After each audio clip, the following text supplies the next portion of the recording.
You've passed the coding rounds. Now comes the round that actually decides if you get to lead a team, the behavioral interview. By now, they believe you can build things. This round asks a different question: would we hand you a team? Every prompt that starts with "tell me about a time" is really one question: how do you lead when it's hard? The stories are your evidence, the structure is the skill. Let's build both. For every question, I'll give you the method and then a full example answer you can adapt. First, know what's being measured. Almost every question maps to one of four things: can you grow and keep people? Can you deliver under pressure? Can you make good judgment calls? And can you look in the mirror and own a failure? When you hear a question, silently label which one it's testing. That tells you what to emphasize. Every answer needs a spine. You star situation the one line of setup, task what you were responsible for, action what you personally did, and result the outcome. But at the management level, add a letter, L for learning. What would you do again or differently? That's what separates a doer from a leader. Spend most of your airtime on the action. Before the questions, fix the two traps that sink almost everyone. Trap 1, you say we did this, we did that. The interviewer can't see you in the story. Own your decisions with I, then hand credit to the team. Trap 2, most people spend 90 seconds on backstory and 20 on the decision. Flip it, 2 sentences of context, then live in the action. Part 1, people. This is the heart of the job and where managers are tested hardest. Start with growth because it's what most people forget to prepare. Tell me about a time you grew an engineer. Don't say you told them to do better, instead set a concrete bar, name the gap to the next level, then create the reps, give them a stretch project with real scope. Coach them but don't rescue them, let them own the mistakes. And land on the result, a promotion or a person now leading what they couldn't before. That proves you can scale through others. Here's what a strong answer actually sounds like. Listen to the structure. The situation: I was running a team on a payments platform that handled about 40 million transactions a day. On that team, I had a mid-level engineer, Priya. She was one of the sharpest coders I had, but she'd been passed over for senior twice. And by the time I inherited the team, she was frustrated and honestly close to leaving. So my mandate was clear: get her to the senior bar within a year, for real, not by lowering the bar but by actually closing the gap. Now what did I do? 4 things. First, I sat down with her and we wrote the exact gap down together, and this mattered because it turned out the gap wasn't her coding at all, it was scope and influence. She built beautifully whatever she was handed, so we mapped that to our senior rubric so it stopped being a vague feeling and became a concrete checklist. Second, I handed her a genuinely hard, visible project, the idempotency redesign for our payment retries. It touched 3 teams, it was high stakes, and I deliberately stayed out of it. I resisted the urge to jump in and rescue her. Third, I coached the how, not the what. In our weekly one-on-ones, we would rehearse how to run a design review, how to hold your ground when a staff engineer pushes back. But in the real meetings, she made the calls, including a couple of wrong ones which she then had to recover from. That's where the growth actually happened. And fourth, I created visibility for her. She presented the final design to the whole org, and I quietly pre-wired the promotion committee, so her work was already known before her packet even landed.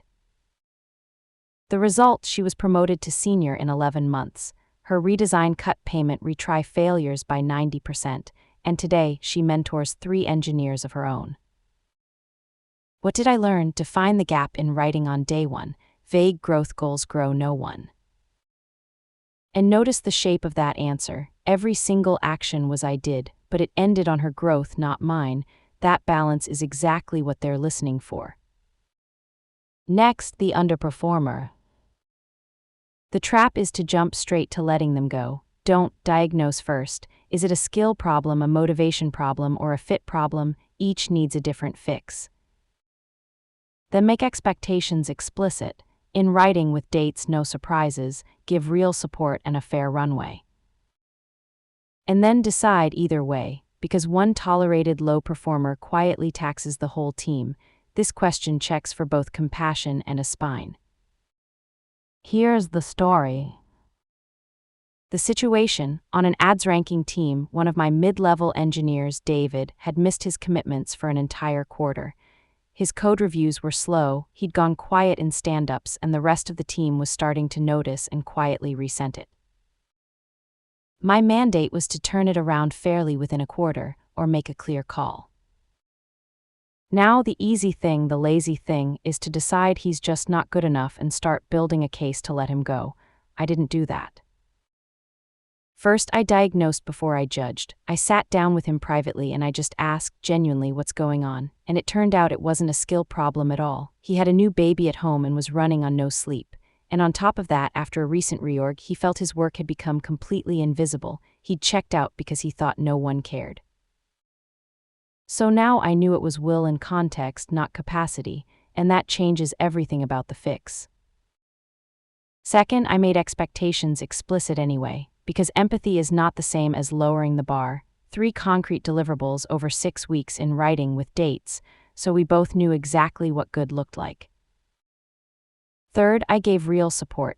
I rebalanced his load for a few weeks so he could breathe, and I handed him a latency optimization project that played directly to his strengths and that was visible to leadership so he could feel like he mattered again. Fourth, I checked in every single week and I documented all of it. If this didn't work and we ended up parting ways, there would be no surprise for anyone, including him.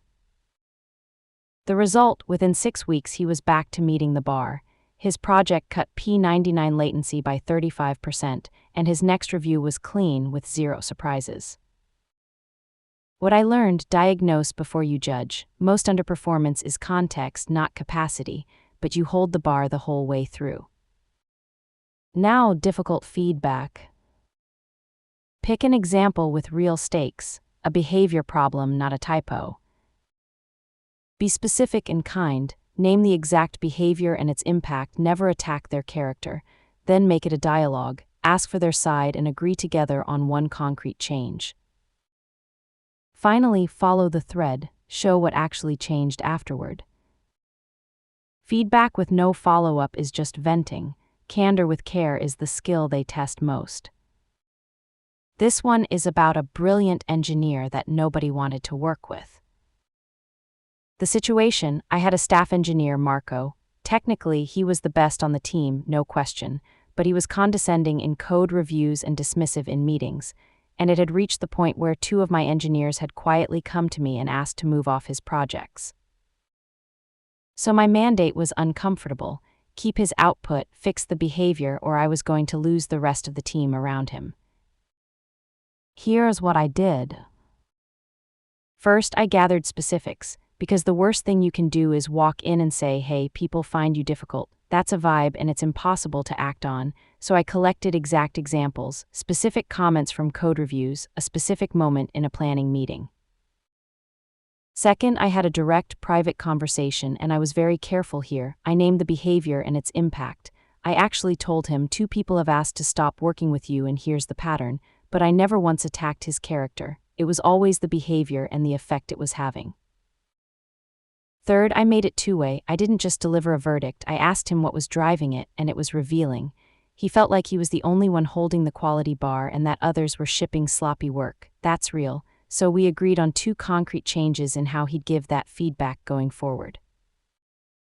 Fourth, I followed up every week, and I deliberately caught him doing it right and reinforced it, so the new behavior actually stuck. The result: both engineers stayed, team sentiment jumped 20 points on our next survey, and Marco remained our strongest engineer, just no longer attacks on everyone around him. What I learned: talent never excuses a toxic tax on the team. You address it early and you get specific, because specifics are the only thing anyone can actually change. The hardest one: letting someone go. Give the context briefly: performance or role fit, never gossip about the person. Show the runway, what you tried first, the feedback, the plan, the fair chance to recover.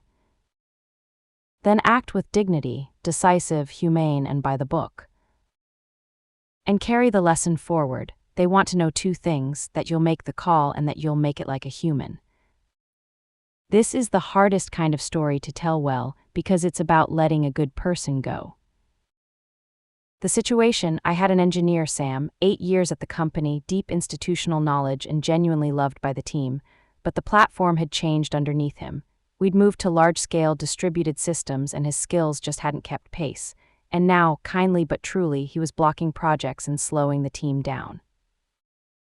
My mandate was to resolve it, humanely, but without pretending it wasn't happening, which is the trap most managers fall into. So first, I gave him honest feedback and I built a real development plan, not a check-the-box formality. Actual training, pairing him with a strong systems engineer and a scoped role where he could succeed over 2 full quarters. I genuinely wanted him to make it. Second, I was explicit about the bar and the risk. I never gave him false comfort that everything was fine. At every check-in, he knew exactly where he stood and what would happen if the gap didn't close. Third, when it became clear the plan wasn't working, I didn't drag it out. I partnered with HR early and I arranged a dignified exit. Real severance and a strong reference because his 8 years of contribution had been real and deserved to be honored. And fourth, I protected his dignity on the way out. We agreed that he would tell the team himself on his own terms. No awkward announcement, no rumors. The result: he got 2 quarters of a genuinely fair runway. He left with his reference and his dignity intact, and the team's velocity recovered because the blocker was gone. What I learned: kindness is clarity early. It is not avoidance that ends in a cliff for everyone. Part 2: Conflict and Influence. Can the room get calmer when you walk in? Conflict between 2 of your engineers. First, get underneath it. Meet each one privately and find the real interest behind the position. Then reframe toward a shared goal. Usually they want the same outcome. If they still can't agree, facilitate a decision, and if you must, make the call yourself. But the real goal isn't picking a winner, it's 2 people who can work together tomorrow, neutral, calm, decisive. 2 staff engineers at war. The situation: 2 of my most senior engineers had been deadlocked for weeks over the architecture of a new notification system. One wanted it synchronous, one wanted it asynchronous, and it had gotten personal. The whole team was paralyzed, waiting, and quietly taking sides. It was poisoning the room. My mandate was to unblock the decision, without either of them walking away an enemy. The tempting thing here is to just pick the smarter engineer's side and move on. That ends the argument, but it makes a lasting enemy and it might be the wrong call, so I didn't. First, I got underneath it. I met each of them privately, and what I found was that their real fears were completely different. One was terrified of latency, of making the user wait. The other was terrified of operational complexity, of getting paged at 3 in the morning. And here's the thing: both of those fears were completely valid. Second, I reframed around the shared goal. I got them in a room around a joint dock and we wrote down the actual requirement: reliability at scale. Suddenly the argument wasn't sync versus async and whose ego wins. It was what actually meets this bar. Third, when they still leaned different ways, I didn't let it drift. I ran a time-boxed bake-off, a short spike with real success criteria that both of them agreed to beforehand, so the data would decide, not volume. The data pointed to asynchronous, and I made the final call publicly, and I credited both of them by name for pressure testing it. The result: decided in 5 days after weeks of being stuck. Both of them stayed, and that system has since held 4 nines of uptime. What I learned: conflict is usually 2 right people optimizing for different things. Your job is to surface the interest hiding under the position. Disagreeing with your own manager or leadership. Pick a real disagreement, one that mattered. Then disagree with data, not just opinion. Bring the user or business impact. But here's the key: once the decision is made, commit. Disagree and commit, and genuinely mean the commit. And if it turns out the leader was right, say so. That shows a spine and the maturity to lose a call gracefully. Disagreeing with leadership done right. The situation: my director wanted to commit us to a hard external launch date for a checkout redesign.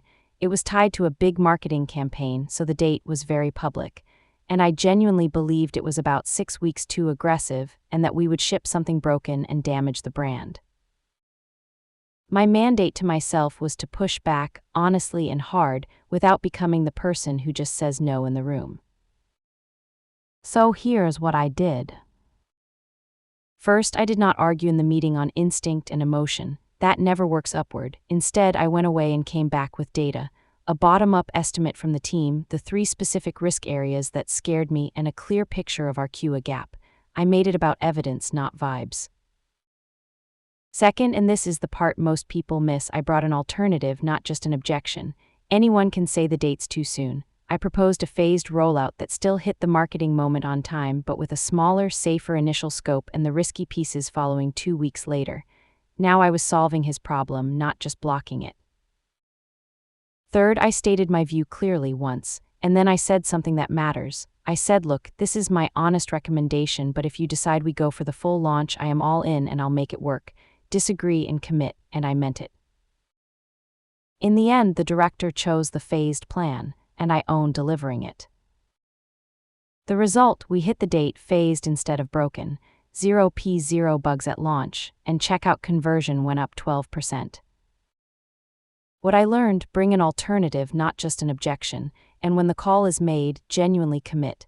That combination is how you earn the right to disagree next time. Now, influence without authority. Driving a decision across teams you don't control. Start by naming the stakeholders who cared and where their incentives clashed, then sell the why, build a shared story in the data so it becomes their idea too. Trade to align, give something to get something. And when it lands, spread the credit. Note: escalating to your VP is borrowing authority. That's not the same as influence. Influence without authority in practice. The situation: we had 3 different teams that had each, over time, built their own feature flag system. 3 systems doing basically the same job. It was wasteful, it was inconsistent, and it had already caused 2 production incidents where a flag behaved differently than someone expected. Everyone agreed it was dumb, but nobody owned fixing it. And critically, I had 0 authority over the other 2 teams. I couldn't just order them to change. So I self-assigned the mandate: get all 3 onto one platform.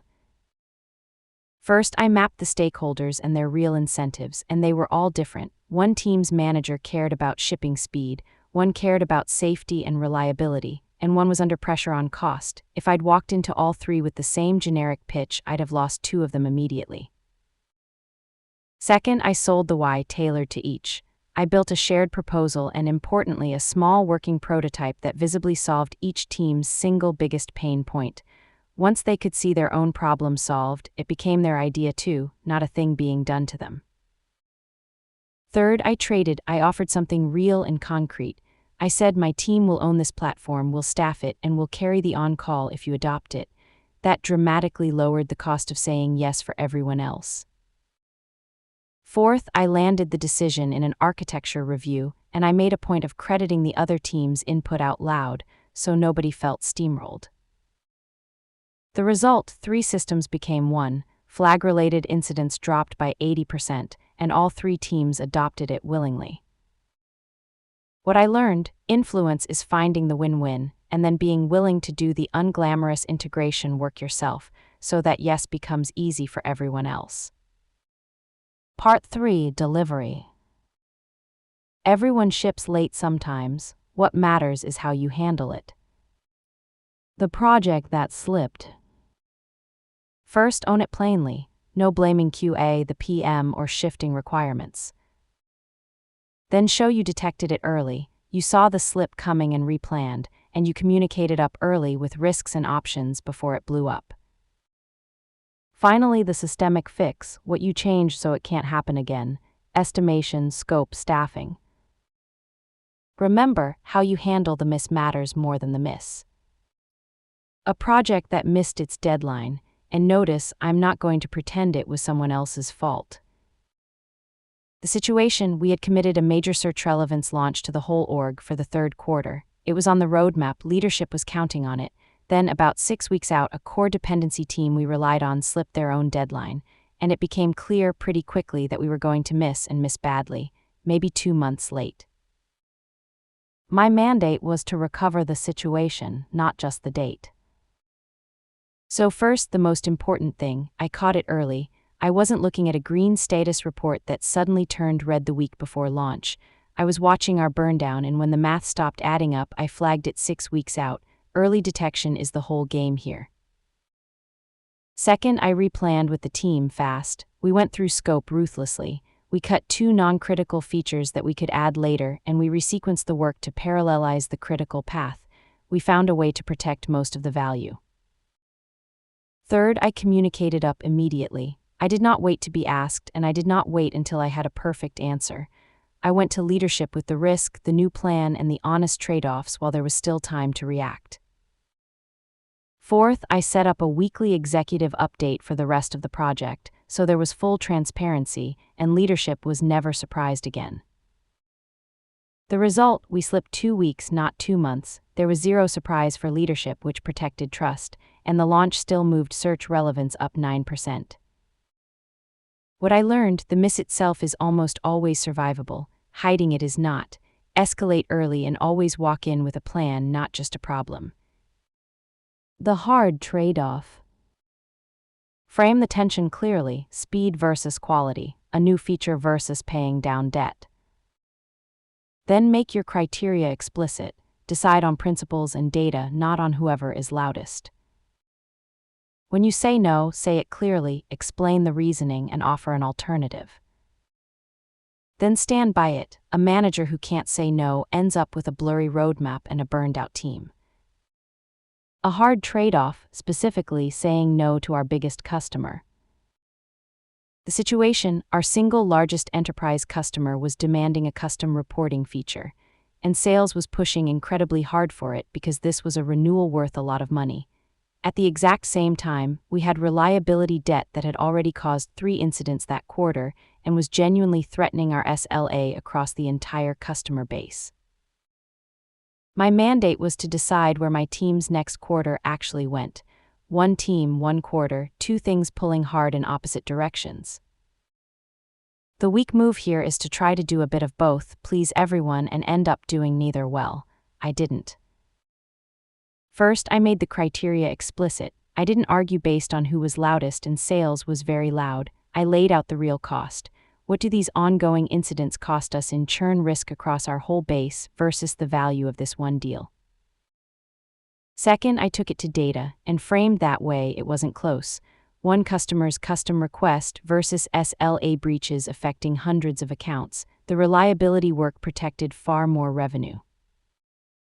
Third, I said no to the custom feature. Clearly, not a vague maybe next quarter, a clear no with the reasoning laid out, and crucially, I offered an alternative, a lighter version of what they needed that was already on our standard roadmap. Fourth, I held the line, with sales and with my own VP who was feeling the pressure, and I put the quarter on reliability. The result, incidents went from 3 to 0. We restored our SLA to 99.95%, and we kept that big customer anyway because rock-solid reliability turned out to be what they actually needed. What I learned, saying no with a clear reason and a real alternative builds far more trust than a reluctant, resentful yes. A major outage. Set the stakes fast, impact in 1 line, users, revenue, duration, then move on. The core is this: you led the response. You ran the roles and the communication, you didn't just hero debug it alone. Keep stakeholders updated honestly during the fire. And the real signal, the blameless post-mortem, and the fix that makes a repeat impossible. Comm center, systems thinker. Leading through a crisis, this one is checkout going down on Black Friday. The situation, on our single biggest revenue day of the year, checkout started failing. One of our payment provider integrations degraded, and suddenly about 15% of all transactions were erroring out. We were, very literally, bleeding revenue by the minute, and the whole company knew it. My mandate was to lead the response, and the key phrase there is lead, as the manager, not as the best debugger in the room. So first, I set stakes and structure fast. I declared a save one. I took the incident commander role and I explicitly assigned a communications lead and a debugging lead. And here is the most important thing I did not dive into the code myself. Every fiber of my engineer brain wanted to, but my job in that moment was to run the room, not the terminal. Second, I ran one single, clear channel and I updated stakeholders honestly every 15 minutes. Even when the update was, we still don't know. Predictable, honest comms is what keeps a panicking organization calm. Third, we made a call to stop the bleeding before we fully understood the root cause. We failed over to our backup payment provider within about 40 minutes. That stopped the revenue loss. Then we could root cause calmly without the clock screaming at us. And fourth, afterward, the real leadership.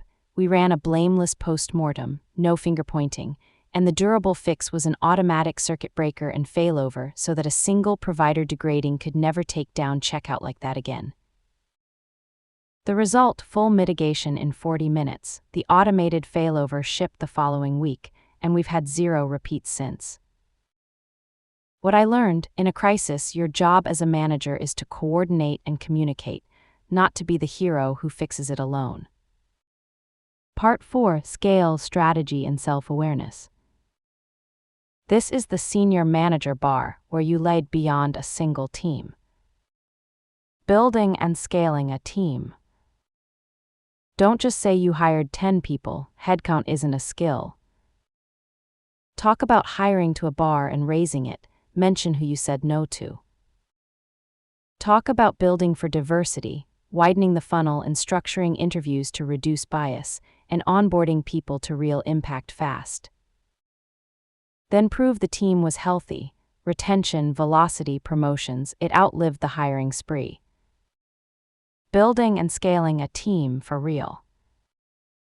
The situation, we secured funding to grow a brand new infrastructure team from 4 engineers to 20 inside of a year, and I owned both the hiring bar and the culture, and there was enormous pressure from above to just fill the seats fast because the roadmap was waiting. My mandate, as I defined it, was to scale fast without dropping the bar, and without accidentally building a monoculture of people who all looked and thought the same.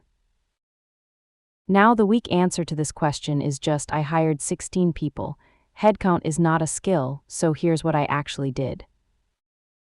First, I defined the bar explicitly, wrote it down, and trained every single interviewer on it, and here's the tell that I took it seriously. I personally reviewed the rejections, not just the offers, because that's the only way you catch the bar quietly drifting down under deadline pressure. Second, I widened the funnel deliberately. I did not want 20 clones. We partnered with programs for underrepresented candidates and we moved to structured interviews, same questions, same rubric, to cut unconscious bias out of the process. Third, I built real onboarding because hiring fast is worthless if people flounder for 6 months. Every new hire got a 30, 60, 90-day plan and a dedicated buddy, so they were shipping real work in weeks, not months. And fourth, I protected the culture actively with a short set of explicit values and fast, early feedback so small problems never calcified. The result, we went from 4 to 19 engineers in 12 months. 40% of the new hires came from underrepresented groups, and a full year later, retention was 92%, which tells you the culture actually held. What I learned, headcount is easy. Maintaining a high bar and a healthy culture at speed is the actual job. Acting with no clear direction. This one separates leaders from strong individual contributors. Name the fog honestly, no spec, no owner, unclear goal. Then create the clarity yourself. You wrote the doc, you set the goal, you drew a line others could follow. Make a reversible bet, pick a direction, ship something small and learn, don't wait for permission. Leaders generate direction, they don't just consume it. Acting with total ambiguity, with no direction at all. The situation, my VP walked into my one-on-one and said, quote, "Developer productivity is too low, fix it." And that was it. No spec, no metric, no definition of what productivity even meant. no dedicated team, just a vague, politically charged complaint and a clear expectation that I would go figure it out. My mandate, which I had to define for myself, was to turn that complaint into an actual, concrete direction. And this is the moment that separates a leader from a strong individual contributor. The IC waits for the ambiguity to be resolved by someone above them. The leader resolves it. So first I named the ambiguity honestly, and then I went and created clarity myself. I interviewed about 30 engineers across the org, and I instrumented our build and CI pipeline so I could see where the time was actually going, with data instead of anecdotes. Second, I wrote a one-page strategy, one page on purpose so people would actually read it, and in it I proposed a single North Star metric, time from commit to production. Now suddenly this fuzzy complaint was a number we could move. Third, I made a reversible bet. I did not try to boil the ocean and fix everything at once. The data showed the single biggest bottleneck was flaky tests, so I started there and shipped a fix in 3 weeks to get a visible, early win that built belief. And fourth, I brought people with me. I aligned the org around that one-pager and used the early win to pull together a small, funded team to go further. The result, time from commit to production dropped from 3 days to 8 hours, flaky test failures fell 70%, and that North Star metric got adopted across the whole organization. What I learned, leaders manufacture direction out of ambiguity. They do not sit and wait for a spec to arrive. And the most important question, your biggest failure. Please don't give a humble brag like I care too much. They see through it instantly. Pick a real failure with real cost. Own your part fully, your decisions and their consequences without diffusing the blame. Then extract the lesson, the specific principle you now live by. And prove it changed you with a later story where you did it differently and it worked. This is the maturity test. And here is the most important story you will ever tell in one of these interviews, your biggest failure. So let me actually give you a real one, told the right way.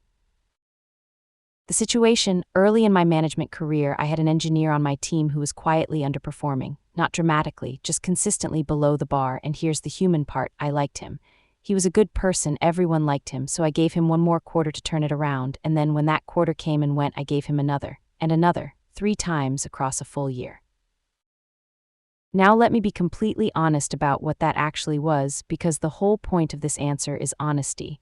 I was avoiding a hard conversation because it was uncomfortable for me, and I dressed it up in my own head as being kind and patient. I own that completely. It was my decision, repeated, and it was a mistake. And here's the real cost, which is the part that still stings. While I was protecting him, 2 of my strongest engineers were quietly picking up his slack. They burned out, and one of them, someone I genuinely valued and wanted to keep for years, left the company. So in trying to be kind to one struggling person, I damaged the whole team and I lost a great one. The lesson I took from that and now operate by every day, tolerating underperformance is not kindness to anyone, it is a tax you levy on your very best people.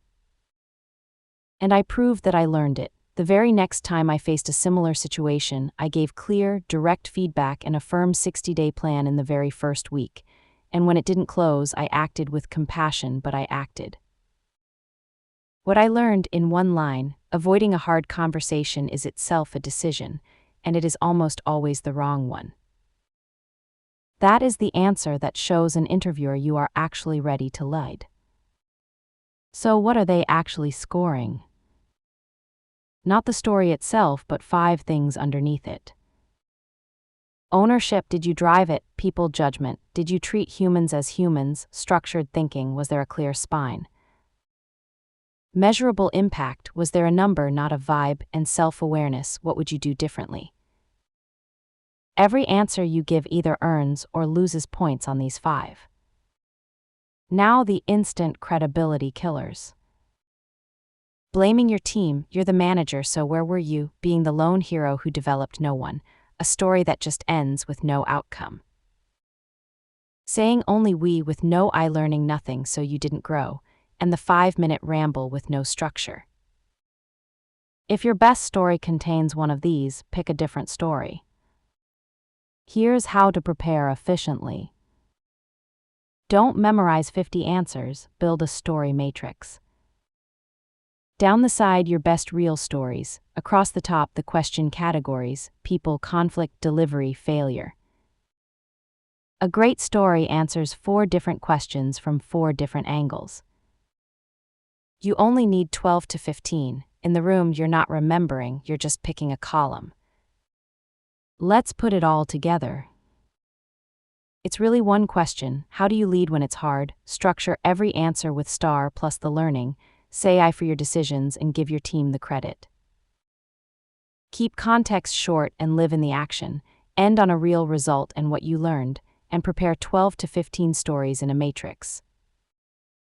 And one more thing, the example stories in this video are templates. Take them and rewrite each one with your own real experience. Your genuine story told in this structure always beats a polished fake. Because in the end, they're not testing what you did, they're testing how you think. Good luck, thanks for watching.